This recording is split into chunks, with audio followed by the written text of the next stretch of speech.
মাননীয় স্পিকার, আপনাকে ধন্যবাদ। আমাদের উত্তর অঞ্চল এবং দক্ষিণ অঞ্চলের প্রবেশদ্বার সাংস্কৃতিক রাজধানী কুষ্টিয়া। এখানে বটতল থেকে কুষ্টিয়া বিশ্ববিদ্যালয় পর্যন্ত এবং বটতল থেকে পাঠিকাবাড়ির শেষ সীমানা পর্যন্ত প্রায় 20 কিলোমিটার, ওদিকে 22 কিলোমিটার এই রাস্তা অত্যন্ত জরাজীর্ণ অবস্থা। আমি মাননীয় মন্ত্রী, সড়ক পরিবহন মন্ত্রীর নিকট আবেদন রাখছি, আমাদের এই দুইটা রাস্তা, বিশেষ করে 42 কিলোমিটার,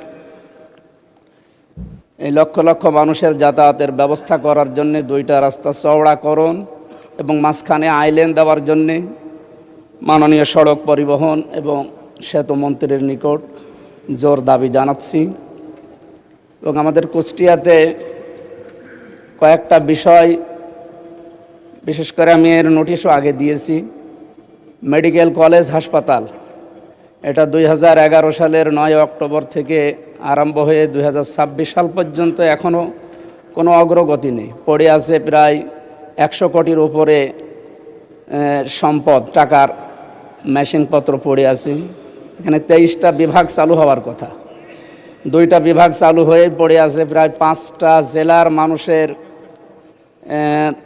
18 থেকে 20 লক্ষ মানুষের এখানে চিকিৎসার ব্যবস্থা করা সম্ভব যদি এটা অতি দ্রুত চালু করা হয়।